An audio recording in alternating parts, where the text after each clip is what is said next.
अस्सलामुअलैकुम जी। आज की वीडियो के अंदर मैं आपको नस्ट के एडमिशन के बारे में इंफॉर्मेशन देने जा रहा हूं कि नस्ट के एडमिशन जो है यूनिटी टेस्ट जिन्होंने एमबीबीएस या बीएस में किसी भी सब्जेक्ट के अंदर जो अप्लाई करना है तो वो नस्ट के अंदर जो है वो कैसे अप्लाई कर सकते हैं और कैसे यूनिटी टेस्ट दे सकते हैं।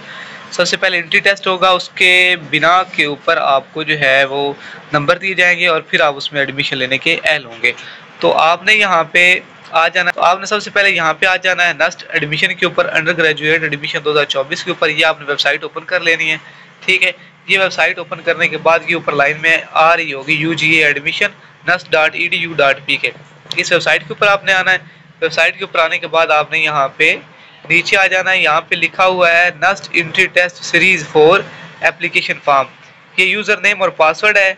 अगर आपका पहले से लॉगिन बना हुआ है तो आपने यहाँ से लॉगिन कर लेना है। अगर लॉगिन नहीं है तो आपने यहाँ पे लिखना है न्यू रजिस्ट्रेशन फॉर नेट। इसके ऊपर आप जब आप क्लिक करेंगे तो आपने यहाँ पे इन्फॉर्मेशन अपनी पुट करनी है, name, father name, user ID, जो आपकी ईमेल एड्रेस होगी वो, फिर नीचे आपने कंफर्म ईमेल एड्रेस लिखनी है और यहाँ पे ये जो नीचे वर्ल्ड वेरिफिकेशन लिखा हुआ है उसको लिखना है। यहाँ पे क्लिक करने के बाद आपने यहाँ पे सबमिट कर देना है। अकाउंट बनाने के बाद आपने यहाँ से इजीली आपने अप्लाई कर देना है। अप्लाई करने के कुछ दिन बाद, अप्लाई करने के बाद इसकी जो आखिरी तारीख है 14 जून है। 14 जून तक आपने वेट करना है। बैंक फीस आपने पे करनी है अप्लाई करने के बाद। जब आप ऑनलाइन अप्लाई कर लेंगे आपको एक चलान फॉर्म जनरेट हुआ मिल जाएगा, वो आपने बैंक में सबमिट करवाना है। सबमिट करवाने के बाद उसको आपने स्कैन करके ऑनलाइन ही अपलोड कर देना है।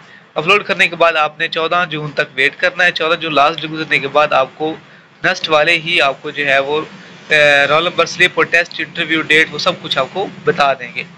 तो ये थी आज की वीडियो।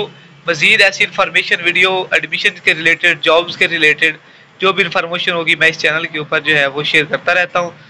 तो चैनल को ज़रूर सब्सक्राइब कर लें। आगे बहुत कुछ जो है इस चैनल के ऊपर इन्फॉर्मेशन आपको मिलने वाली है। दुआ में याद रखिएगा। अल्लाह हाफिज़।